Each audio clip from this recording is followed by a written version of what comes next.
Hey everyone, welcome back to the Civilization Simulation series. This update's been a pretty broad one, from improving the 3D game engine to bringing the NPCs and wild animals to life. I'm excited to share all the changes with you and the journey it took to get them all working. As always, I'd love to hear your thoughts and suggestions for future updates in the comments below. Now, let's jump back to where the last update left off.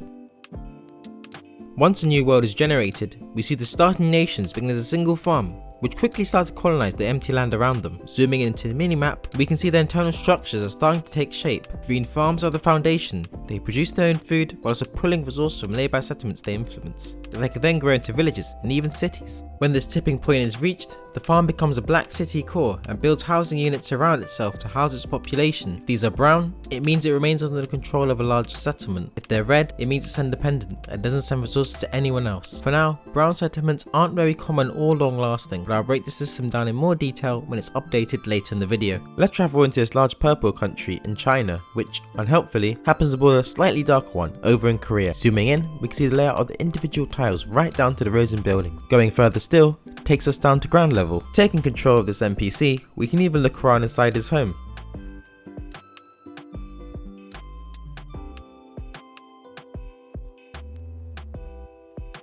At this stage, my main objectives were fixing the odd gaps in the terrain on the bottom right and correcting the way the land curved off to its side. But the top priority was refining the 2D mode. First was to draw new sprites for the furniture and walls. Then, instead of teleporting between the tiles, was to move them smoothly between them. And lastly, was to give them a simple walk animation.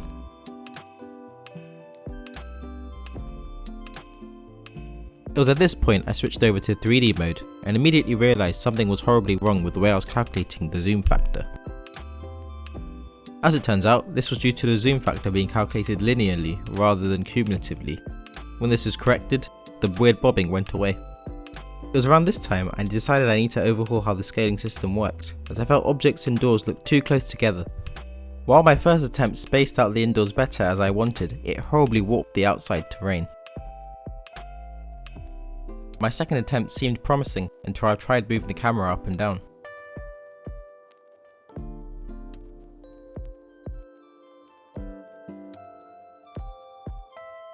I eventually settled on this. I wasn't completely happy and would continue to tweak it, but it would have to do for now. But with that side tangent out the way, I was finally able to animate them in 3D too.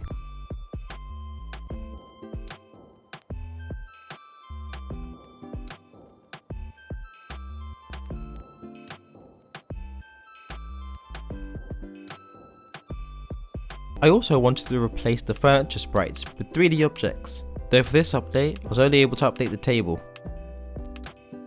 Next was to update the structure of the houses themselves. First, I wrote a quick algorithm to work out what tiles were in what room, and where two rooms meet, I generated a door. And when I was happy with it, I added it as an official step when the houses generate. Though for now, this was purely cosmetic, the NPCs walking right through the walls. Next was to change how the NPCs thought, and to make them only use the doors. And after tweaking their pathfinding a bit, they are now only using the doors. Though I quickly realised that too many doors were being generated, to give a more natural look, I factored in connecting rooms when generating the doors.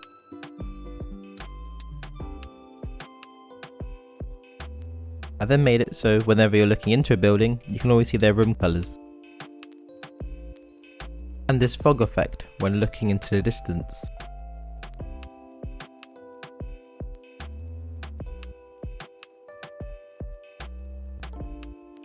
And this is how it looks in the savannah, next to a mountain.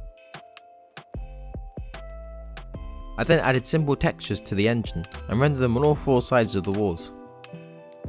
One thing I then noticed was that NPCs at extreme angles were being drawn incorrectly, and looked like they were moonwalking. This was fixed by accounting for the viewing angle when drawing the sprite. However, I was unhappy with the effect all this was having on performance, so I tried optimizing it. During this first attempt, one annoying bug was moving directly towards the camera would cause the NPC to move off to the side rather than forwards.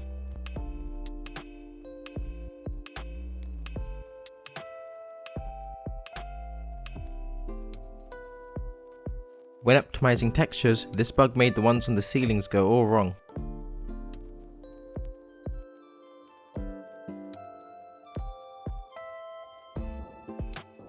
And at one point, whole chunks of the texture was missing, though I feel this has a certain charm to it.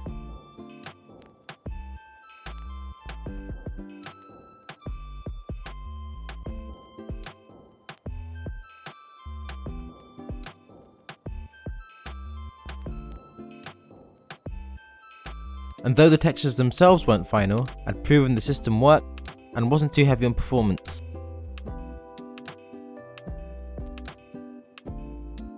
The housing generation was then updated to have a door facing the connecting road, though the NPCs couldn't yet leave their homes, and they wouldn't for a while, because it was at this point I was distracted by a complete different part of the simulation. Alongside human settlements, this also simulates the natural world, though for now that's limited to just the African savanna. African elephants were added in the last update. In this one, I also added giraffes, zebra, wildebeest and impala. Though dropping down to ground level, we see these animals miss the spirit of what being an animal really is. The zebra won't form herds and has no sense of purpose, it simply moves around randomly. And so I started on the journey of giving them actual behaviours. My first idea was to make them move towards the nearest herd member, however this caused many small herds rather than one big one.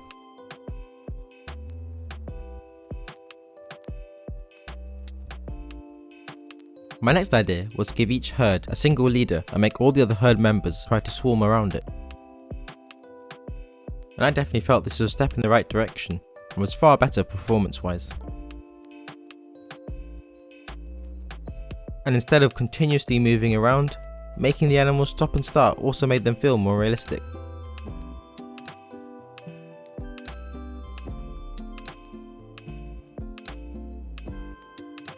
The herd leader was then tasked with finding the food that the whole herd would need. Where the leader went, the rest would follow. Now that they were moving over large distances, we could see how expensive the pathfinding algorithm was. Its effect on the performance was clear. To make it easier to find these herds, I added this 2D view, just like for the human civilizations. Funnily enough, this was the first time I was getting a good view of how the wild lands were generating.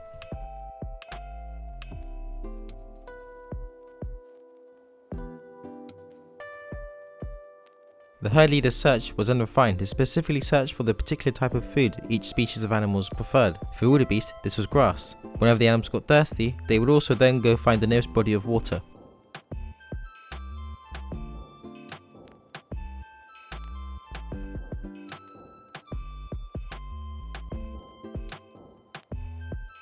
As stated before, the pathfinding was taking far too long to calculate. Reducing the time on this was then my priority.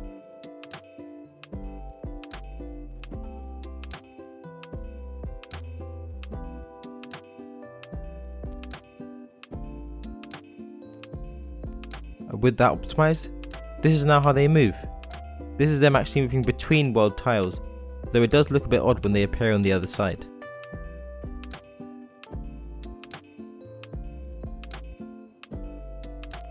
With them acting far more like the real animal, the last thing to do was give them proper sprites.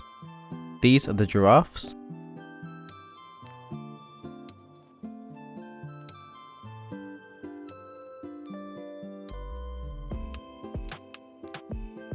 the impala,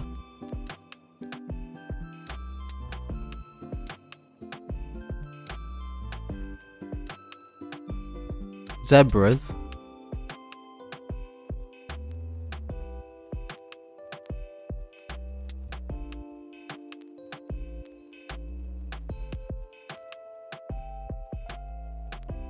wildebeest,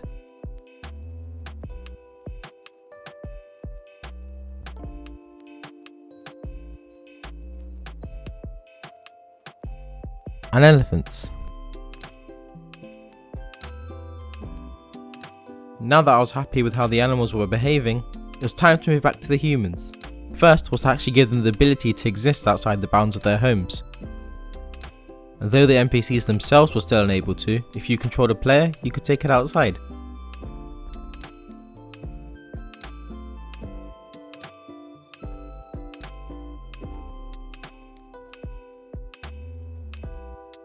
Though if you stopped controlling it outside of its home, it would crash. This was due to the NPCs incorrectly calculating which building they had moved to. Once this was fixed, the game no longer crashed and the NPCs were free to go outside as they pleased.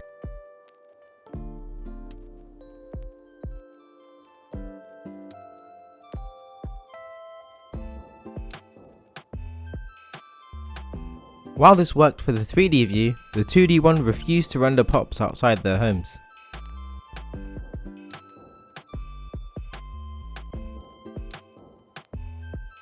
And getting it fixed was far more problematic than I would have thought.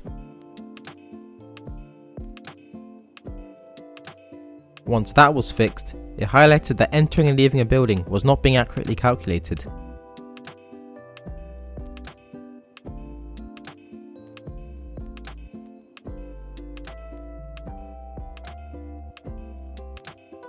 And finally, they were able to move to their whole villages bug-free.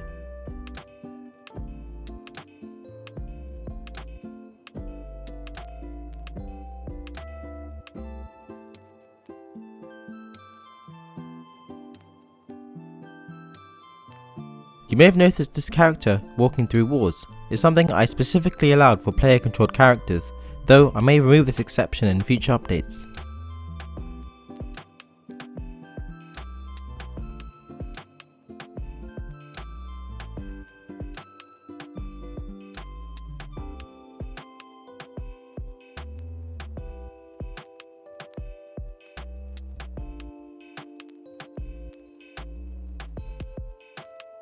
Being able to go outside meant for the first time, the NPCs and animals could finally interact.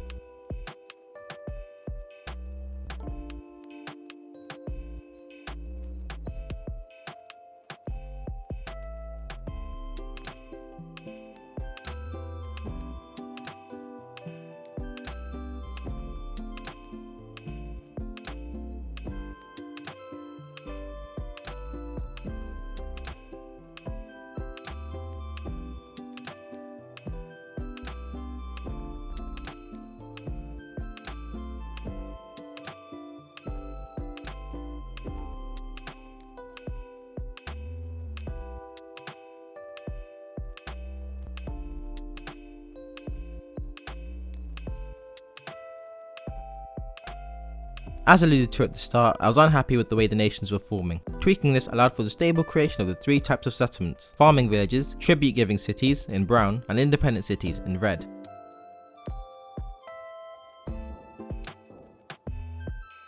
In the future, this will also be influenced by politics, i.e. the capital can't ever give tribute to anyone. All settlements focus on different resources. The dynamic nature would also make wars have more consequences than just losing land. Losing food producing areas could topple the established cities, though this will all have to wait for a future update. With that sorted, I was also unhappy with how the buildings and roads generated, especially with the farming villages. It was actually while I was on a flight I realised how these villages were actually laid out, with a central core and smaller buildings scattered on the farms themselves. This was very different to mine. First idea was to increase the building density at the core, but this had an adverse effect on the larger cities. Somewhere along the line I also broke the system that generated the roads. Nevertheless, by giving different rules to generating the farms and cities, I was finally happy with the distribution of buildings. Once I added the roads back in, I experimented with how they could connect everything in a realistic way. At this attempt, I weighted the centre of the settlements too strongly. This was the version I stuck with, much better than before. To make the farms look better, I replaced the yellow tiles with actual sprites for wheat.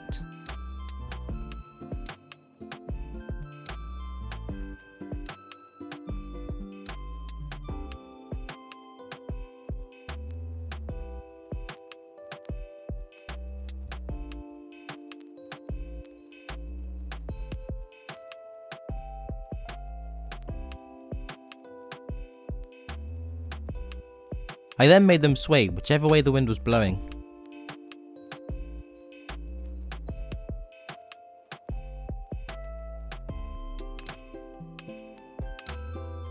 To visually distinguish the villages from the cities, I made a few changes. In the villages, the roads are full of debris and the unclaimed lands are overgrown.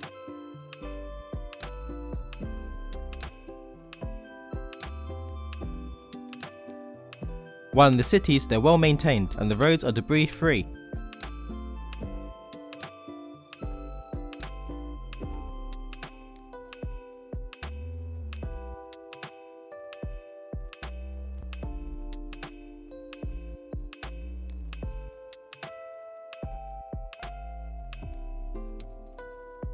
Last thing I did was to update all the textures for the walls and added them for the roads too. And with that, I'll leave off with a tour with how the game looks now.